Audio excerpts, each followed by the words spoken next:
Olha, quem investe sabe, às vezes a gente se depara com uma montanha de relatórios comunicados e fica aquela sensação de o que eu faço com tudo isso. Bom, a ideia aqui hoje é justamente desmistificar essa papelada toda. Vamos transformar esses documentos em verdadeiros aliados para que as decisões de investimento fiquem muito mais seguras, mais conscientes. Bora lá? Vamos pensar assim: o investimento é quase como um organismo vivo, né? Ele precisa de cuidado, de acompanhamento para se manter saudável no longo prazo. E como a gente faz isso? Com check-ups regulares. É exatamente essa a nossa proposta hoje. Fazer um verdadeiro check-up financeiro nos fundos para entender se eles estão bem, se estão no caminho certo. E claro, todo bom check-up começa pelo básico, os sinais vitais, não é mesmo? No nosso universo de investimentos, esses sinais vitais são os relatórios mensais. É ali que a gente sente o pulso do fundo, vê como ele está se saindo no dia a dia.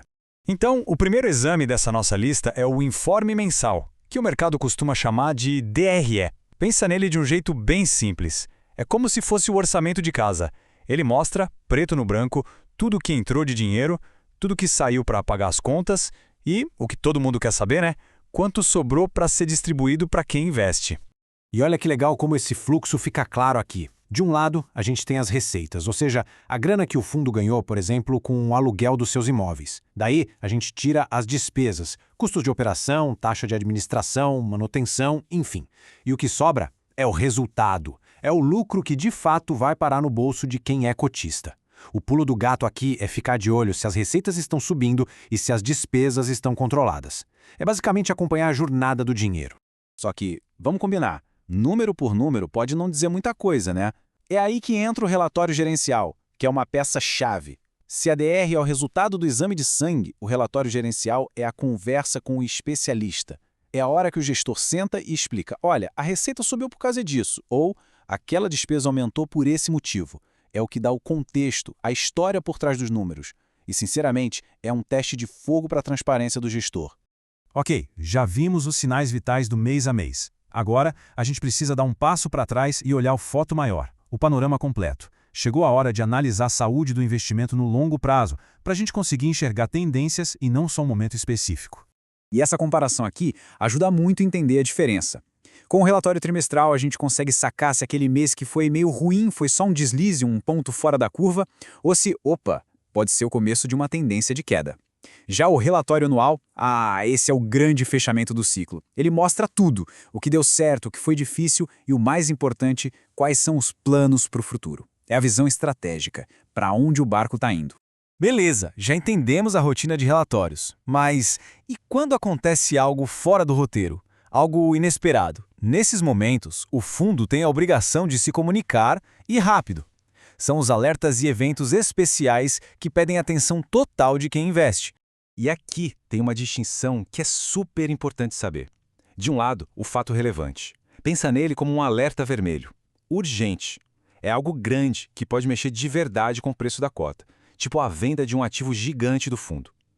Do outro lado, tem o comunicado ao mercado. Ele é importante, mas não é o mesmo nível de urgência. É mais como um fiquem sabendo que estamos pensando em fazer tal coisa. Um pode virar o jogo, o outro é mais para manter a galera informada. Mas aí vem a pergunta de $1 milhão. Todo fato relevante é sinal de problema? Motivo para pânico? A resposta é: de jeito nenhum. E para provar isso, vamos pegar um caso real.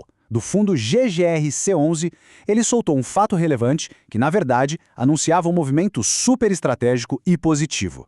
Então, o que o GGRC11 fez? Um tal de desdobramento de cotas.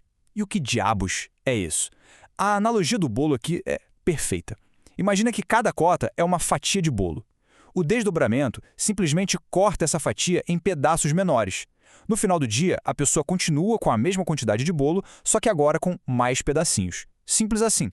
Mas vamos colocar números na mesa para não ter erro. Olha só. Antes, alguém com 700 cotas a R$ 114 cada tinha um patrimônio de R$ 79.800, certo?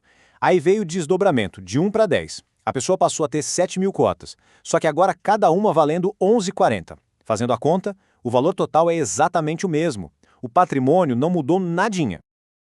Mas sempre tem quem pergunte: e os dividendos? Vão diminuir? Calma, é uma ótima pergunta.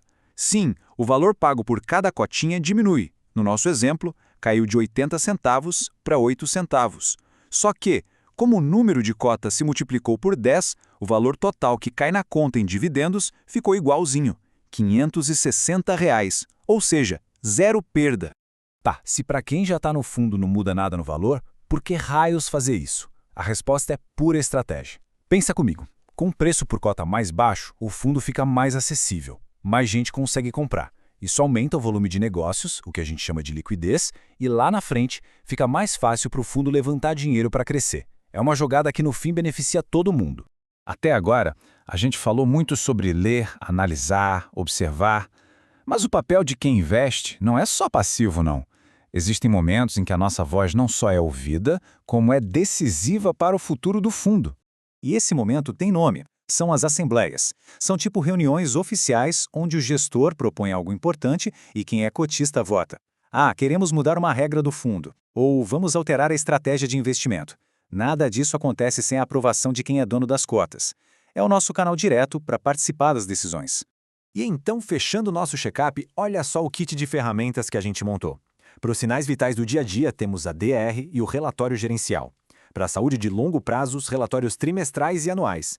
Para os alertas urgentes, os fatos relevantes e comunicados. E para fazer a nossa voz ser ouvida, as assembleias.